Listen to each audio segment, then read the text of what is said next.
Les clubs professionnels, ce qu'ils veulent dans tous les sports, c'est d'abord des performances Bien du sûr. joueur en tant que joueur. Et il y en a très très peu qui se soucient de l'avenir professionnel de ces athlètes. Mhm. C'est surtout toi, en tant qu'athlète individuellement, qu'il faut commencer à préparer les choses. Et je pense qu'il ne faut pas non plus attendre sur le club pour qu'il te déroule le tapis rouge.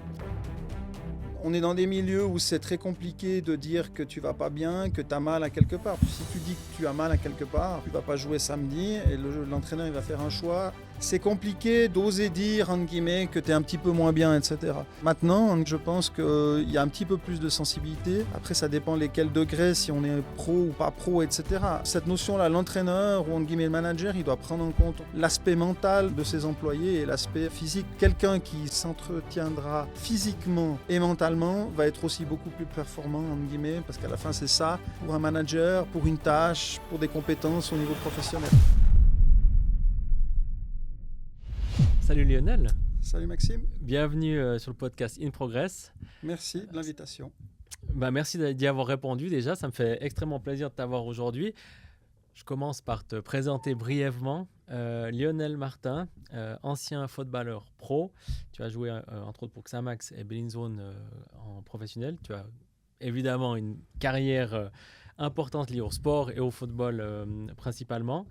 Tu as rejoint après ta carrière, alors là je fais un saut rapide, hein. Tu as rejoint après ta carrière la Fédération patronale économique.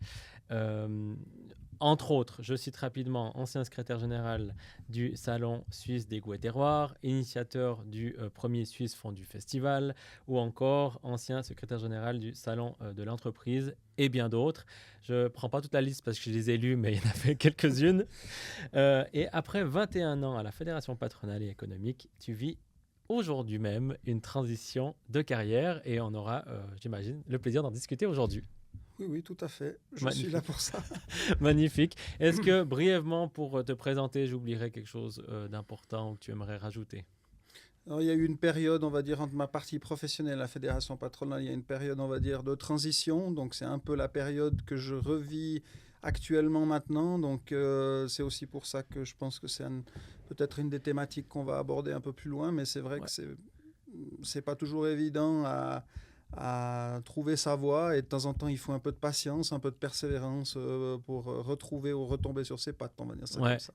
Je vois tout à fait ce que tu veux dire. On en discute volontiers. Moi, j'avance dans mes thématiques, mais après, évidemment, on passe. Évidemment, comme ancien sportif pro, il y a 2-3 questions, évidemment, qui me viennent tout de suite à l'esprit parce que ce n'est pas tous les jours qu'on rencontre quelqu'un qui a eu une carrière dans le sport et puis après qui a switché, justement, on va dire, de carrière. Tu viens donc du monde du football pro. Rapidement, comment on transite d'un univers un peu sous les projecteurs à une vie dans l'événementiel, si je peux dire ça comme ça. Ouais. Écoute, chacun, je pense, a sa voie et sa façon d'être. Donc, chacun a plus ou moins des facilités ou pas de se réinsérer, on va dire réinsérer dans la vie professionnelle classique. Pour certains, c'est très facile parce qu'ils ont peut-être fait des études, comme on connaît certains hockeyeurs qui font des études puis qui arrivent vite à transiter. Puis il y en a d'autres qui leur faut un peu plus de temps parce que c'est clair que quand tu as une carrière professionnelle dans le foot ou dans le hockey ou dans tout sport professionnel, c'est vrai que tu es avant tout focus sur la perf, sur la performance. Donc, il faut réussir à se donner des temps de plage pour pouvoir étudier ou bien pour faire autre chose. Donc, ça, c'est important. Moi, j'ai assez rapidement, puisque j'ai terminé brièvement ma carrière professionnelle à 26 ans, puis elle n'était pas voulue. Okay. Donc, si tu choisis de finir ta carrière professionnelle, c'est plus facile que de la subir. Donc, moi, quelque part, en espace de quelques jours ou quelques heures même, ma carrière professionnelle, elle a été, entre guillemets, mon contrat à Bellinzone n'a pas été renouvelé, puis je me suis retrouvé dans une situation un peu délicate. Donc, à partir de ce moment-là, il a fallu que je me fixe à un endroit et puis qu'est-ce que je voulais faire. Est-ce que je voulais rester dans le monde professionnel du foot ou est-ce que je voulais me réinsérer rapidement dans la vie professionnelle active? Ce que moi, j'ai décidé. Voilà, on va dire ça comme ça. J'étais dans cette direction-là. J'ai été assez surpris. Enfin, c'est une question, j'ai été assez étonné de voir le manque de structure qui existe pour accompagner En fait, il y a même des clubs même assez connus qui n'ont aucune structure pour accompagner justement la transition entre, comme tu viens de le dire, en fait, tu es focus sur la performance, sur le travail d'équipe, enfin sur ce que tu fais. Et c'est vrai que pour discuter avec des joueurs de club de hockey, pour pas en citer certains, effectivement, c'est vrai que je trouve que ça peut vraiment être challengeant, quoi. C'est-à-dire que tu te retrouves quand même du jour au lendemain un peu livré. Livré à toi-même. Ouais.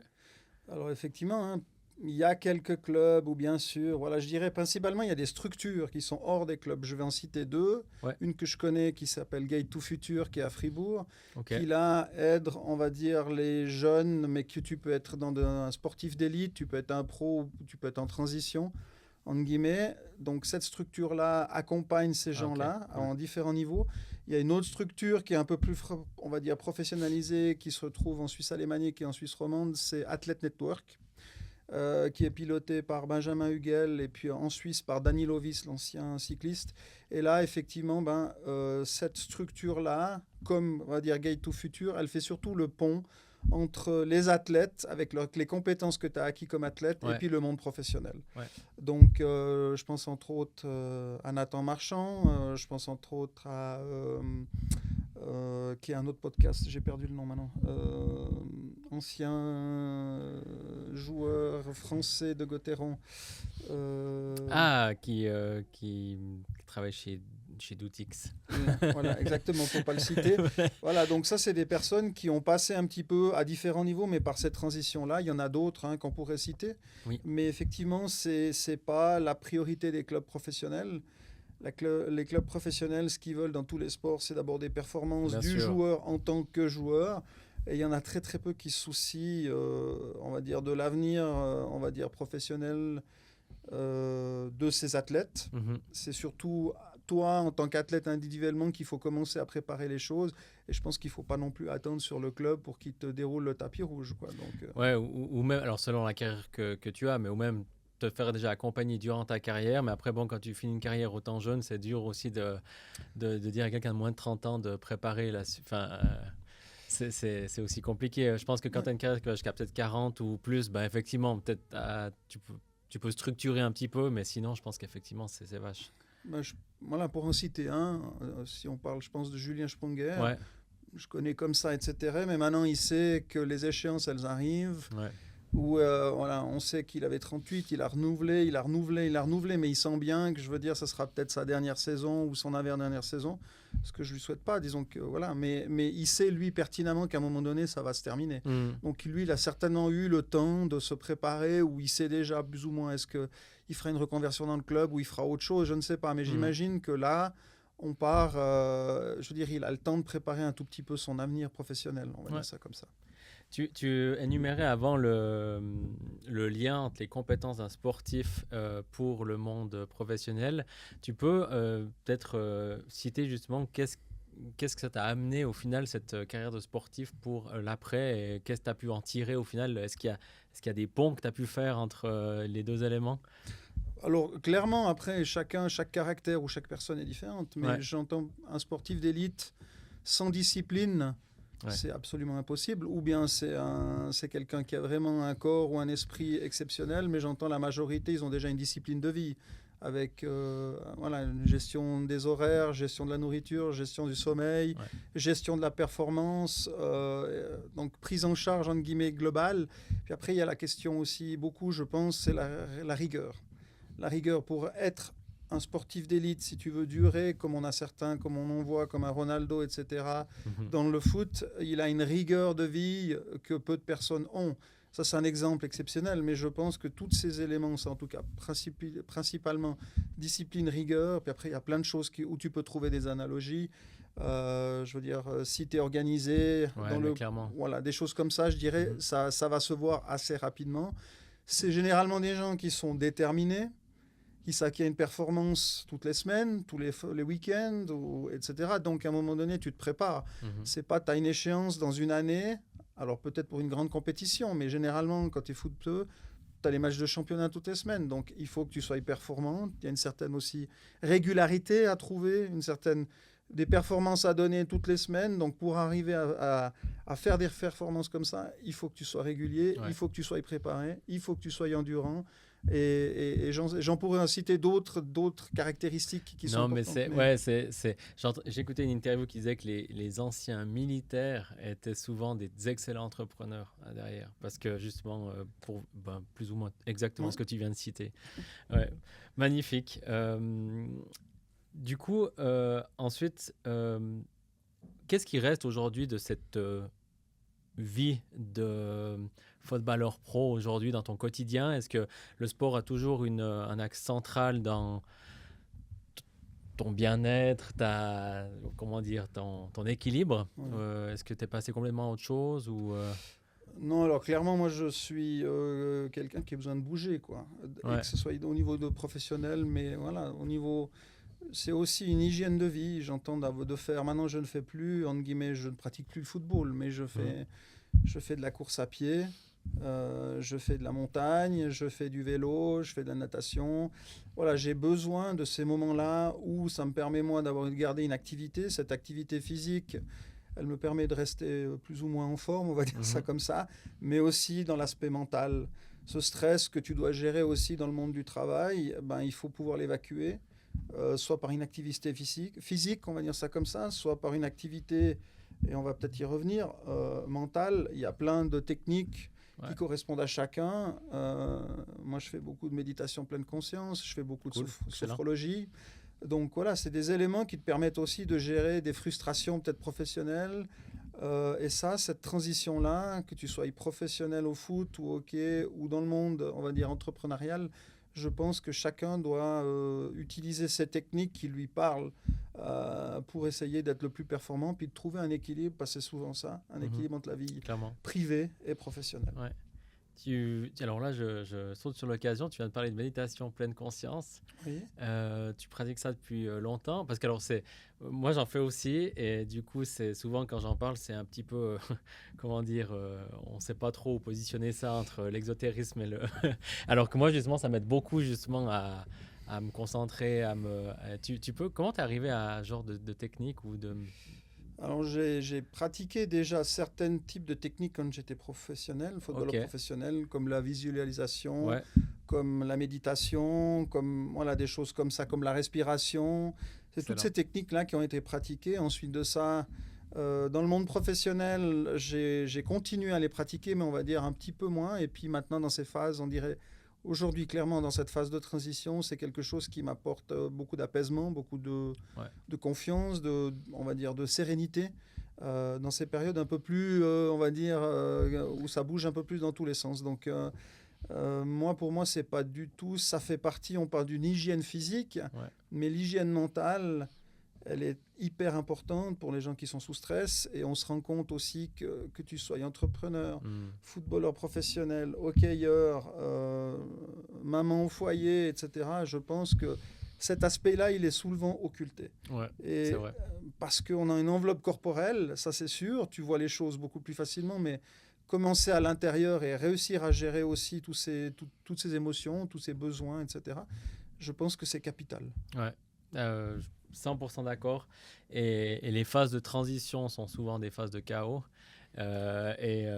Du coup, on va y venir. Peut-être juste avant de parler de cette transition, aussi quand même le sujet du jour, c'est tu as quand même fait plus de 20 ans à la FPE SIGA. Donc là aussi, tu as connu... comme je disais avant, tu as pris la tête de beaucoup d'assos. Qu'est-ce que ça t'a appris? Qu'est-ce que ça t'a amené justement voilà, c'est plus de 20 ans que tu as fait à la FPE. Ça t'a retiré quoi aujourd'hui? Surtout une expérience professionnelle, mais une expérience de vie, parce que pour moi, tout est lié. Donc, comme on l'a dit, que ce soit ici, j'arrive à faire des analogies entre le sport et le monde, on va dire, économique, et le monde économique et le sport. Je pense que les deux se rejoignent dans les deux sens. Donc, ça veut dire que moi, ce que j'ai acquis comme expérience à la fédération patronale, en mettant sur pied des manifestations, surtout ça dans l'événementiel, ça veut dire de nouveau, tu reviens à gérer le stress, gérer des complications, être organisé, être bien entouré par des collègues, par un comité, Voilà, c'est tous des éléments, c'est la même chose que tu retrouves un peu sur le foot, au foot, je veux dire. On est 11 sur le terrain, tu sais que tu as un gardien qui doit arrêter les buts, mais qui doit relancer. Ouais. Si lui, il n'est pas capable d'arrêter les buts et relancer correctement la balle, comment tu veux demander au défenseur et ensuite au centre avant de marquer un but? Donc de nouveau, on est dans cette Travail analogie d'équipe, ouais. et dans une entreprise, tu as un Ouais, leader ou tu as un responsable, voilà, et il doit transmettre quelque chose peut-être à son équipe qui, elle, doit finaliser ce que, on va dire, la tâche qui lui a été donnée ou l'objectif qui a été donné par le leader ou le manager. Donc moi, je vois clairement pour avoir vécu ça, pour moi, tout est bien embrigadé ou tout Excellent. est bien synchronisé, on va dire, dans ce sens-là, quoi. Magnifique. Et du coup, aujourd'hui, l'actualité, c'est cette fameuse transition que même moi, j'ai pas l'info. Est-ce que justement, donc je peux juste dire que voilà, aujourd'hui, tu as décidé de changer de cap, on va dire ça comme ça. Ouais. Est-ce que tu peux nous en dire plus? Ça fait 21 ans que je suis à la fédération patronale. Mes tâches et mes objectifs et mes responsabilités, elles ont évolué pendant 21 ans. Donc ça veut dire que le cadre est resté le même. Mais dans le cadre, j'ai pu évoluer. J'ai aussi des personnes qui m'ont fait confiance. Je pense entre autres à Christian Castella, l'ancien directeur, et Nadine Gobet, la directrice actuelle. Et voilà. Donc ça m'a permis, entre guillemets, maintenant, j'ai l'impression d'avoir fait un peu le tour. Et cette transition que j'ai connue dans le foot professionnel à 26 ans, je la reconnais maintenant 25 ans après, à 50 ans. J'ai aussi... Cyclique tous les 25 ans environ. Voilà, tous les 25 ans. 75 normalement, à moins que... Mais j'entends, voilà, c'est cette période, comme tu disais, un peu de... Je ne sais pas si c'est du chaos, mais en tout cas, c'est très déstabilisant. Ouais. Et il faut réussir à gérer ça de la meilleure manière possible, que ce soit à titre privé ou professionnel. Et moi, derrière, j'ai des projets, oui, j'ai des envies, oui, il y a des choses que j'aimerais faire, mais pour ça, il faut être... voilà, il faut avoir la bonne opportunité au bon moment, il faut être au bon endroit, c'est aussi des choses qui sont importantes. Un réseau, oui, bien sûr qu'il faut l'avoir, etc., mais à un moment donné, même si tu as un réseau, etc., à un moment donné, à quelqu'un te donne une chance, il faut savoir la saisir. Et tu ne peux pas rester sur tes acquis.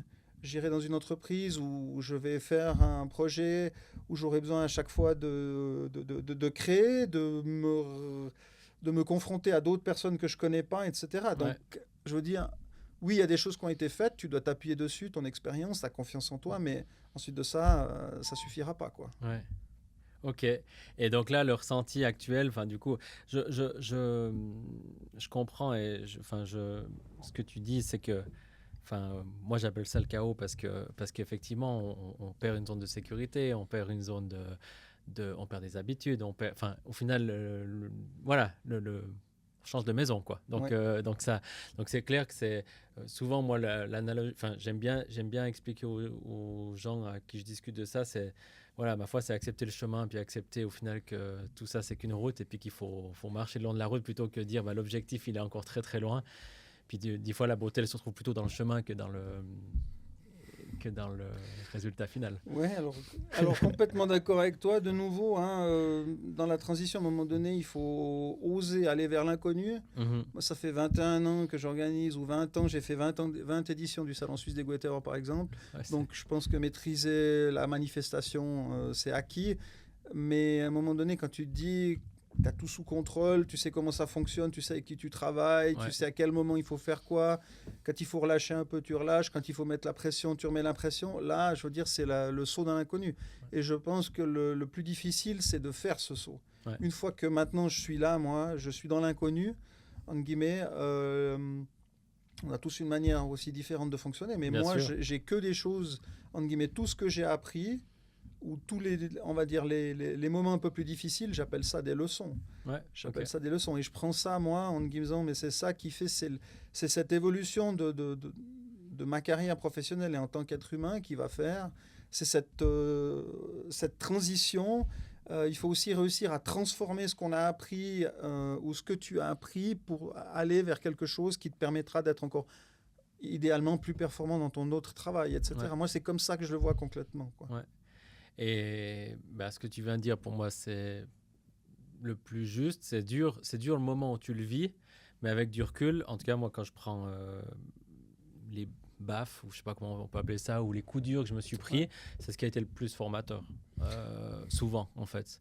Quand je prends les grosses leçons de vie, elles ont été dans des moments où le bateau il était un peu chahuté de tous les côtés, quoi. Mais voilà, en tout cas bah, déjà alors je connais pas. Il y a un projet déjà un peu ficelé ou il y a plusieurs projets. Je peux le dire aussi, c'est soit en guillemets d'être un employé classique, si on peut le dire comme ça, ou avoir un projet classique dans une entreprise, dans une autre entreprise, mais ça peut être aussi être quelqu'un d'indépendant qui travaille par mandat sur des one shot ou entre guillemets des manifestations, des événements, c'est aussi une possibilité. Donc là, encore une fois, ouvertes. Toutes les portes sont encore ouvertes et je me réjouis un petit peu d'aller vers cet inconnu, laisser faire un petit peu la vie, un petit peu la vie plutôt que de. Je suis quelqu'un qui suis aussi beaucoup dans le contrôle, beaucoup dans le contrôle. Donc il faut lâcher prise, quoi. Et ça a été. Donc là, tu as vraiment pris une décision.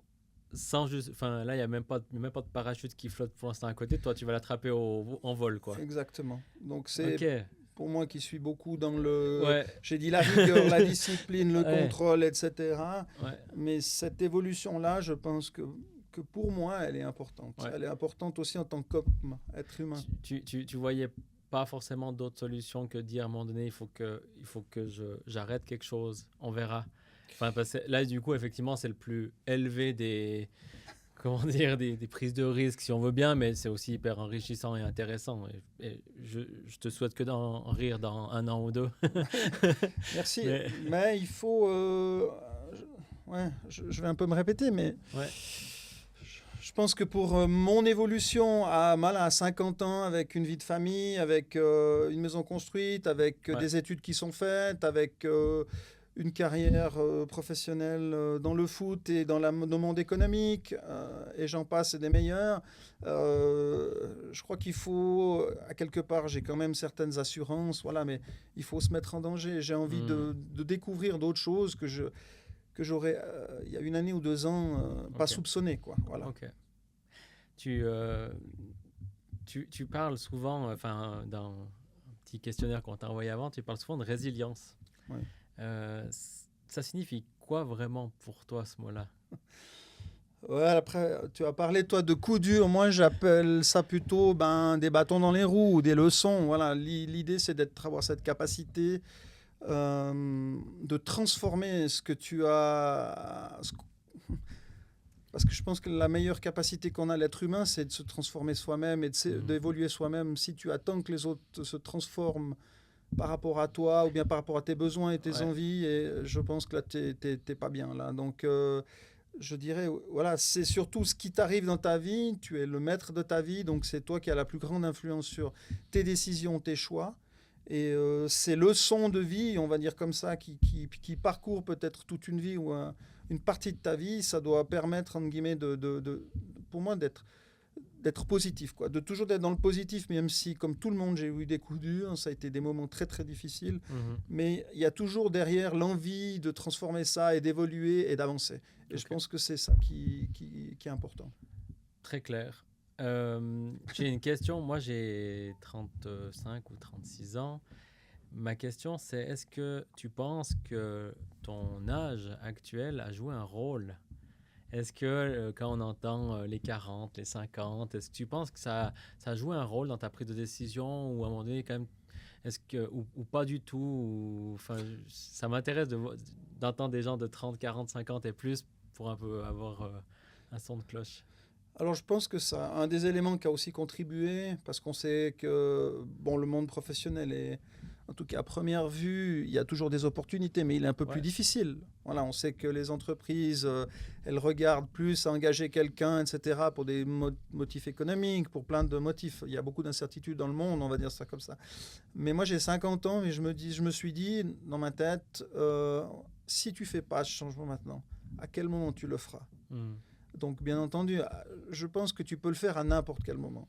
Mais, en guillemets, comme je suis quelqu'un qui prend des risques calculés, je me suis dit, 50 ans, c'est peut-être le bon moment, les opportunités, il y a des choses qui se sont passées. Maintenant, c'est peut-être... vas-y, Vas-y, quoi. Attends pas de... Même si j'étais très bien à la fédération patronale, j'adore le salon des goûts et terroirs. Il y avait des gens avec qui je m'entendais très bien, etc. J'avais envie, on envoie encore des projets à faire et à réaliser. Donc ça aurait été facile de rester. Ouais. Mais comme je te dis, je pense que ces 50 ans aussi a joué un rôle dans le fait... Est-ce que je l'aurais fait à 55 ou plus? Je sais pas. Ouais, je ok, sais pas. intéressant. Ouais. L'autre chose qui est intéressante, on en discutait en off avant, c'est que aujourd'hui, on enregistre ce podcast. À t'entendre parler, ben voilà, tu es dans la phase de pas la tempête, mais ça bouge. Et ce podcast sortira dans quelques mois, hein, par rapport à là où on tourne. Et je me réjouis de voir là où tu seras dans quelques mois, parce que je trouve que c'est des très belles leçons. Et c'est souvent, au final, c'est des leçons de oser, de faire, de création. Et je trouve que c'est magnifique d'avoir un discours du présent où en fait tu es en train de vivre la chose. Mm-hmm. Et on l'entend dans ton discours qu'il y a de la... Ben voilà, il y a de l'incertitude. Et en fait, ça fait partie du transfert, quoi. Ça fait partie du processus. Mais comme tu vois, on parlait avant de ta vie de sportif, on parle toujours du côté beau, mais on ne parle pas de la souffrance des entraînements, d'y aller à fond, de se donner comme un malade. Puis au final, on n'a jamais rien sans rien quelque part. Ouais. Et puis, il faut toujours accepter de donner quelque chose pour avoir autre chose. Donc ça, c'est... Il y a eu une très belle émission qui a été, je ne sais pas si tu as eu l'occasion de la voir sur M6 dernièrement, sur la santé mentale, mais il y avait quelques sportifs d'élite qui ont parlé, entre autres Florent Manodou, entre autres des VIP, etc. Et on se rend compte que, voilà, c'est pour ça que je dis que l'aspect physique et mental, il est lié, il est important. J'encourage aussi les gens qui nous écoutent de peut-être voir cette émission qui a été projetée sur M6.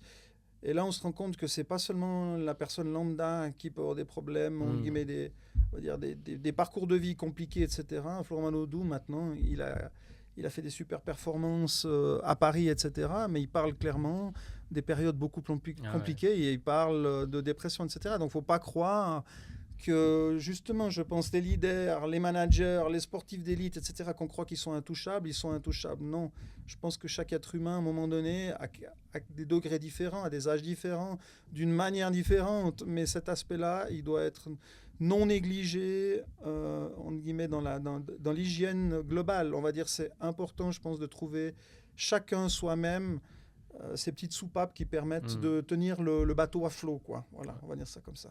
Pour rebondir sur ce que tu disais sur les sportifs et sur les émissions, je crois que j'avais vu le rugbyman Sébastien Chabal, oui, qui expliquait qu'il se souvenait plus d'aucun match avec l'équipe de France.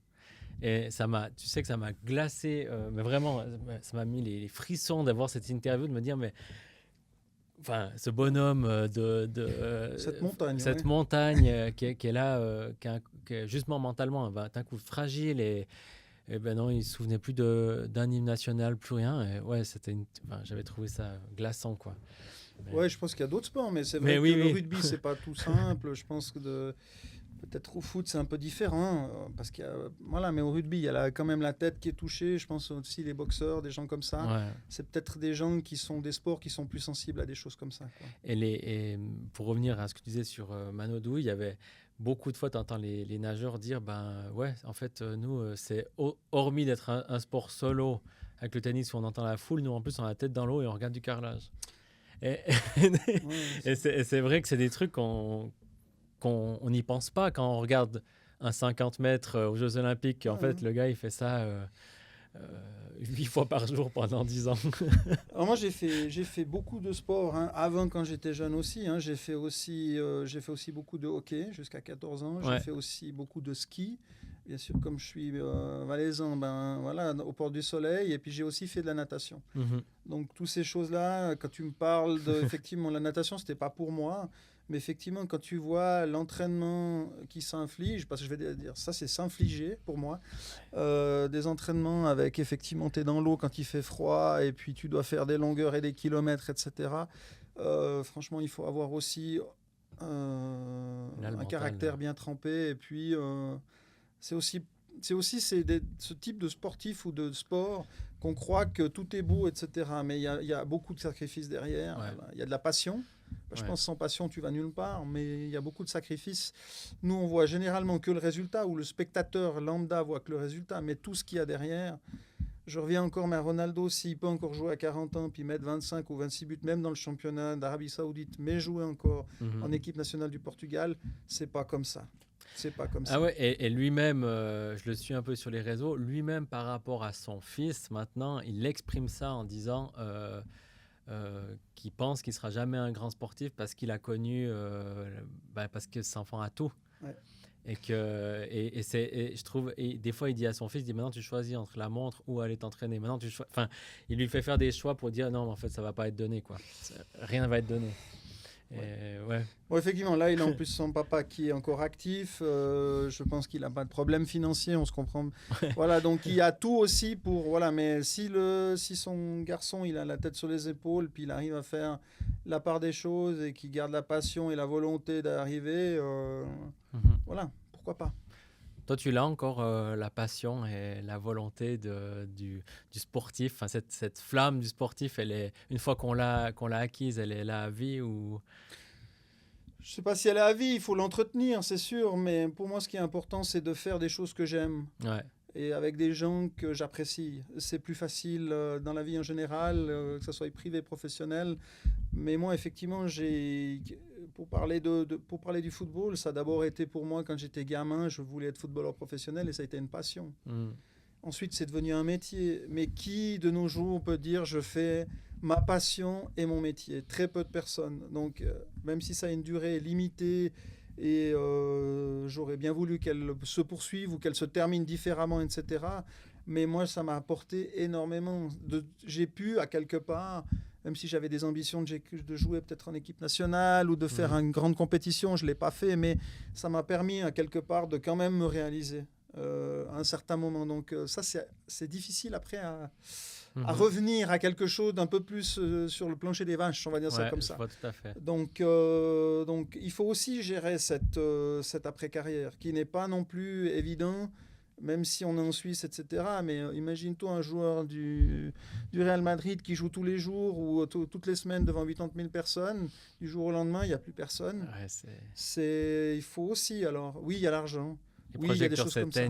Mais... Ouais.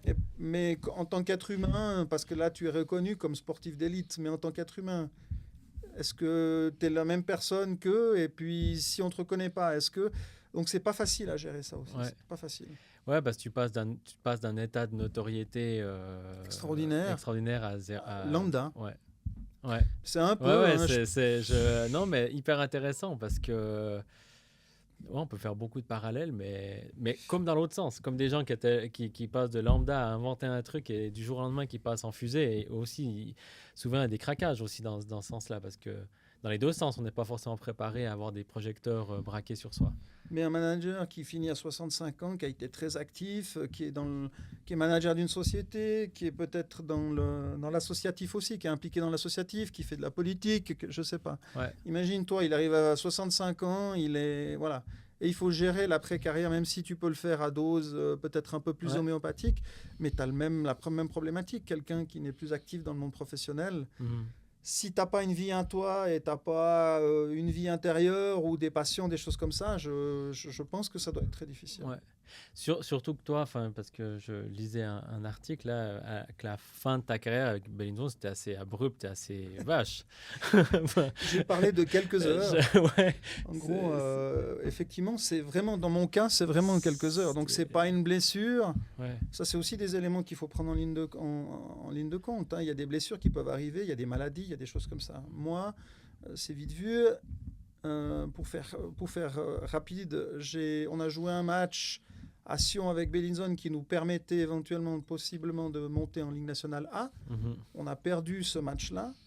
On a encaissé un but dans les 5-6 dernières minutes. Celui qui a mis le but, c'est moi, un autogol. Donc ça a été déjà très très dur, on va dire, puisqu'en plus j'étais valaisan. Mais ce qui s'est passé, c'est que le lendemain matin, j'avais un téléphone à 8h le matin chez moi en me disant « Écoute, nous, on te propose une année de contrat à ce montant-là. C'est oui ou c'est non ?» qui était inférieur à ce que tu avais. Voilà. C'est oui ou c'est non. J'ai dit, j'aimerais réfléchir, j'aimerais en discuter avec mon épouse, peut-être avec mes parents, etc. Et puis on se voit cet après-midi. Et ils m'ont dit non. C'est soit tu dis oui, soit tu dis non. Ça a duré donc 1 minute dans le téléphone. Ouais. Et j'ai dit non. Okay. Et à partir de ce moment-là, eh ben, ça a été fini. J'étais à la réunion de l'équipe l'après-midi. C'est incroyable. Ils m'ont dit non, tu nous as dit non, donc maintenant c'est plus possible de revenir en arrière. Voilà. Donc, incroyable. Donc voilà, des choses, mais c'est abrupt, mais là, tu vois, l'image que j'ai, c'est vraiment les deux chemins gauche-droite qui s'ouvrent. Ouais. Après, bon, d'un côté, alors je ne sais pas si aujourd'hui tu as regretté cette décision avec du recul ou c'était ma décision du moment. Ouais. Bien sûr que j'aurais pu peut-être mettre de l'eau dans mon vin, mais tenant compte des circonstances que je t'ai dit aussi, que moi j'étais valaisan, qu'on a pris un but, un autogol sur moi qui est finalement le ballon m'est tapé dessus et puis qu'il est rentré, etc. Ça faisait beaucoup de choses pour m'appeler le lendemain matin à 8h, en sachant qu'on est rentré à 2h le matin. Ouais. Donc là, ça faisait trop. Moi, j'ai dit ça, si tu traites comme ça quelqu'un, humainement, je crois que moi, je suis pas aligné avec ça. Donc, là, t'avais quel âge? J'avais 26 là. Ouais, donc tu vois, t'étais jeune. Mais au moins, t'étais droit dans tes bottes, quoi, déjà. Enfin, au moins, tu peux être fier de ça, quoi. Alors écoute, je regrette rien, puis je crois pas qu'il faut avoir des regrets. Ouais. Tu prends des décisions, tu essayes de les assumer au mieux, tu fais ton parcours de vie, etc. Par contre, ça m'a servi pour la suite. Ouais. Ça m'a servi pour la suite. Il y a une phrase qui est ressortie, je la lis, et puis après, tu me dis ce que ça signifie pour toi. Dis-le-moi et je l'oublierai, enseigne-le-moi et je m'en souviendrai, implique-moi et j'apprendrai. Qu'est-ce que ça veut dire pour toi? Je crois que c'est une phrase qui nous a transmise. Oui, c'est de Benjamin Franklin. Ouais.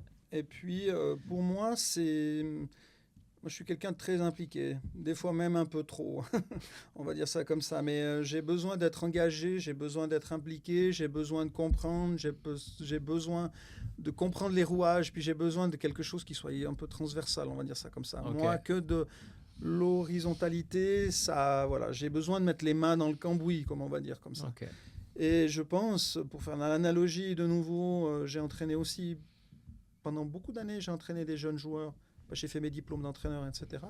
Et je pense que si tu arrives à enseigner à des jeunes joueurs la passion du foot, à expliquer certaines choses, pas seulement dire, mais expliquer, démontrer et les prendre avec toi, je pense que tu auras un degré d'intégration beaucoup plus important que si tu fais que de la théorie et puis que tu les mets jamais en pratique, ces choses-là. Donc, pour moi, c'est important d'être... et je pense que dans le monde professionnel de nos jours, oui, on ne peut plus demander ce qu'on demandait peut-être il y a 20 ans en arrière à peut-être à un employé ou des choses comme ça. Mais en impliquant tes employés, je pense que en écoutant ce qu'ils ont à dire, en partageant, après tu dois trancher quand tu es le manager. Mais je pense que c'est des choses qui sont essentielles de nos jours. Ouais. Ouais, on est en plein dedans chez nous, pour tout te dire. Et j'en parlais avec d'autres personnes, mais c'est aussi des transitions de modèles que nous, on a connus qui étaient... je ne suis pas si vieux, mais je suis plus non plus tout jeune. Et du coup, je n'ai pas connu ce modèle-là, moi, en apprentissage et tout ça. Mon apprentissage, c'était... j'avais ma place et j'avais mon truc. Il n'y avait pas, comme tu dis, ce côté intégration, écoute et tout ça. Et c'est vrai qu'aujourd'hui, nous, on transite la société vers justement quelle est la zone de génie, quelle est la bonne place de la personne, quelle est... Des fois aussi, on imagine une place qu'il doit avoir, mais on se rend compte qu'en fait, c'est pas tout à fait la place. Enfin, il y a des caractéristiques ou des capacités qui sont très développées chez l'un, pas chez l'autre. Donc, c'est vrai que c'est un management qui est un petit peu comme une équipe de foot, en fait, quelque part. C'est quelqu'un peut-être qu'on a mis en attaque, puis en fait, on se rend compte qu'il serait meilleur en défense. Non, mais c'est hyper intéressant, cette écoute et cette discussion. Et moi, aujourd'hui, je vois beaucoup plus l'entreprise comme un...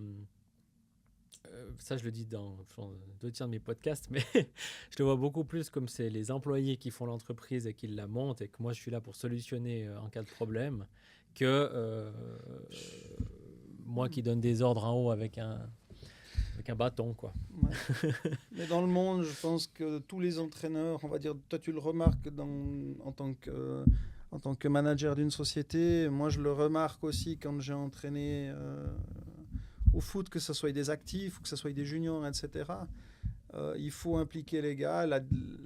L'époque où moi j'ai été entraîné avec le bâton et la carotte, où là, il fallait faire preuve de beaucoup de résistance et de résilience.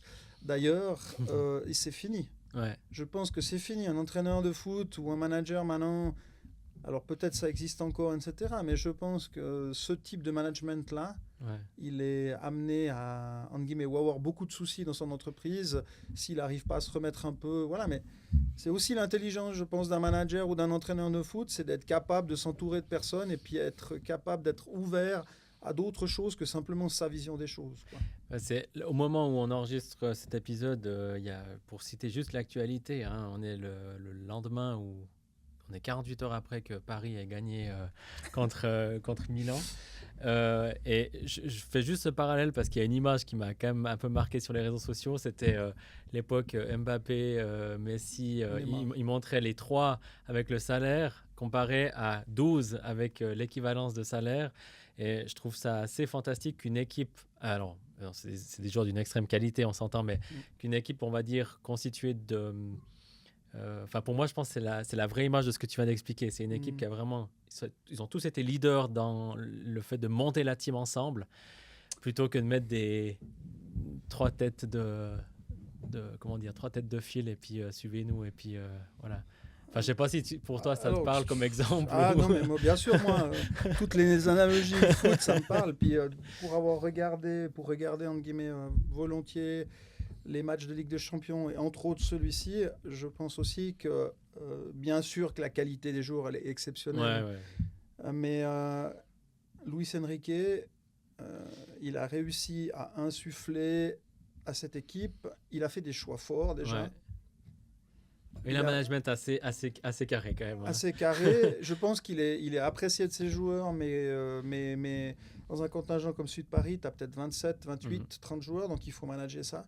Mais il a réussi, je ne sais pas si tu regardes bien le foot, mais quand je vois la dernière année ou l'année précédente, ce qu'il a fait Dembélé, etc., et puis quand tu le vois, cette Ligue des Champions, comme il s'est mis au service de l'équipe, il y a une année en arrière, tu te dis, mais c'est pas possible. C'est impossible. Donc, il a réussi...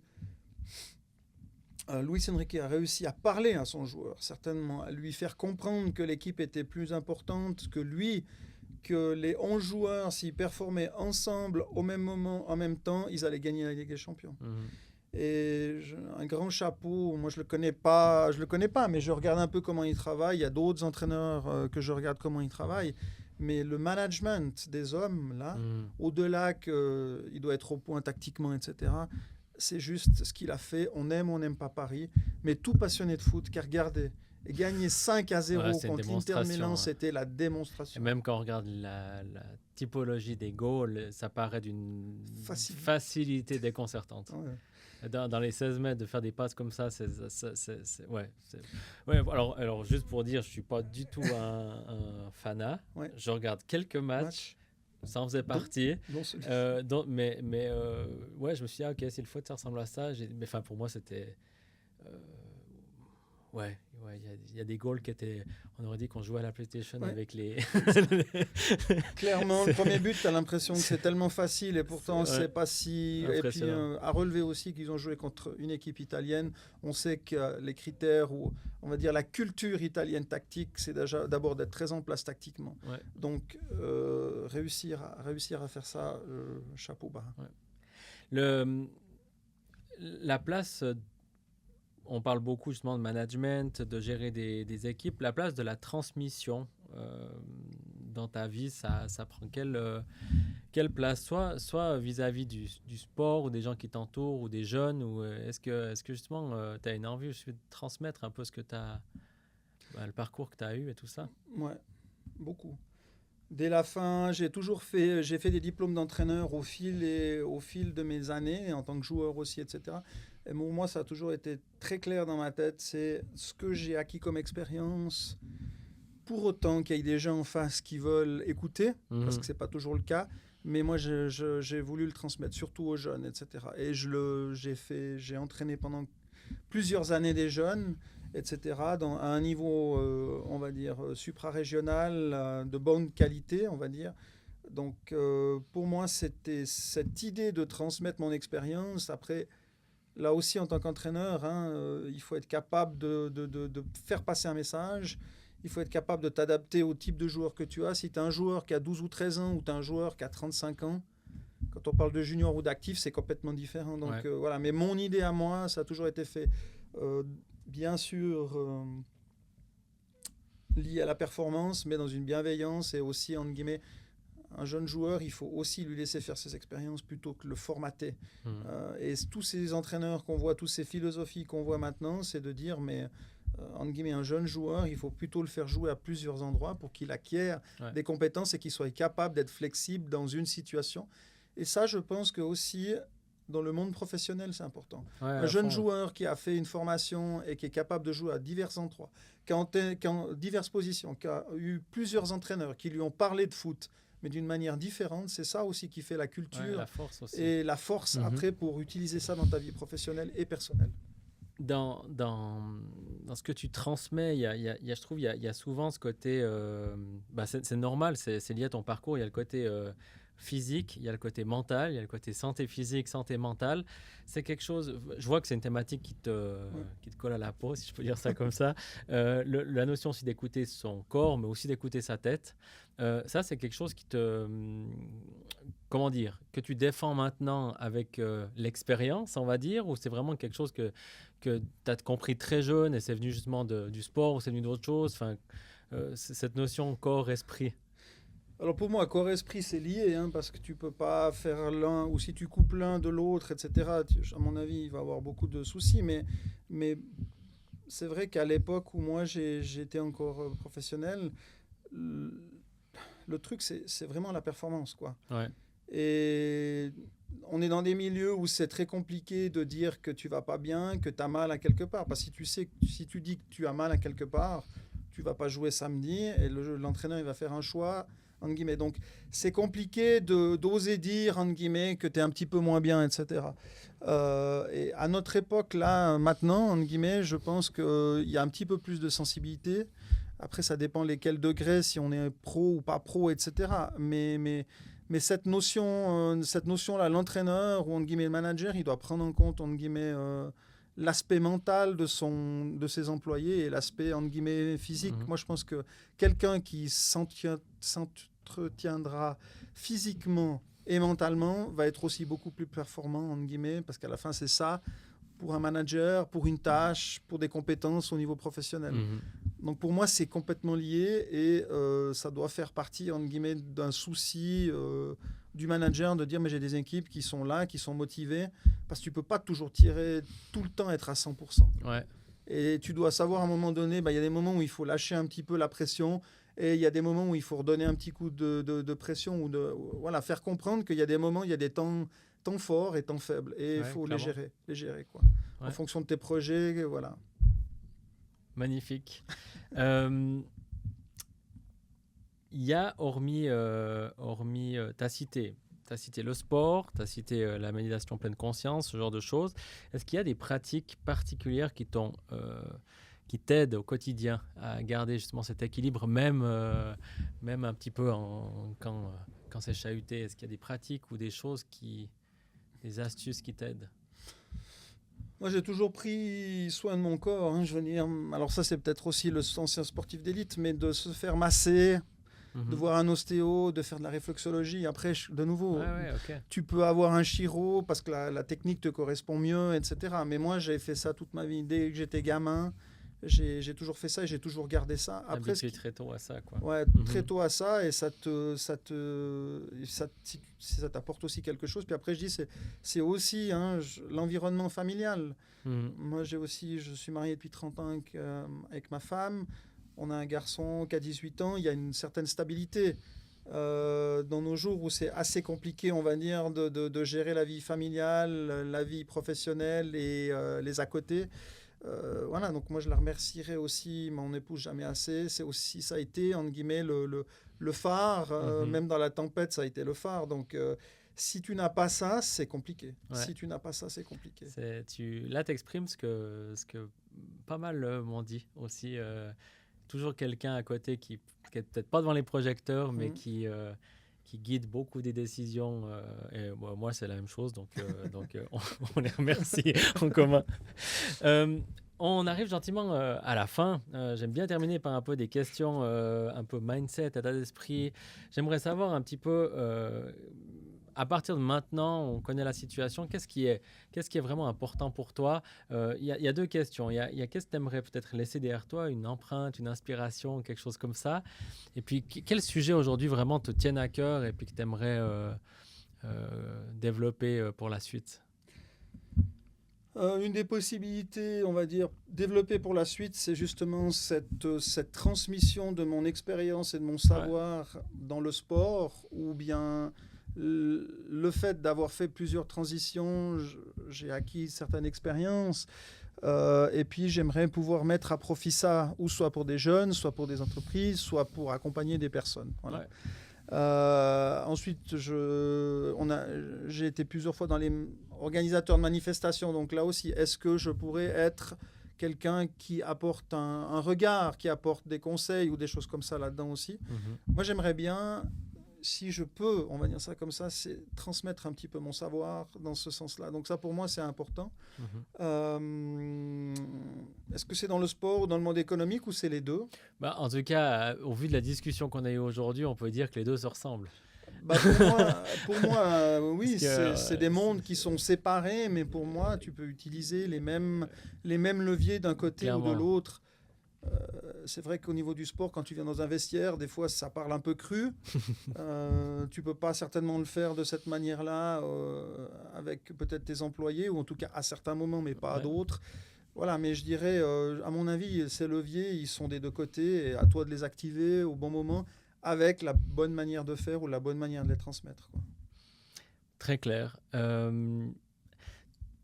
Du coup, comment on pourrait finir ça? Est-ce que...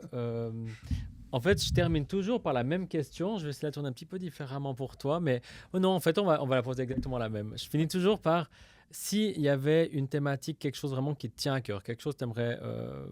un message, voilà, un message que tu aimerais transmettre aux personnes qui nous écoutent aujourd'hui, qu'elles soient sportives ou que ce soit des entrepreneurs, que ce soit n'importe qui nous écoute aujourd'hui, ce serait quoi vraiment que tu aimerais, toi, transmettre pour terminer ce podcast?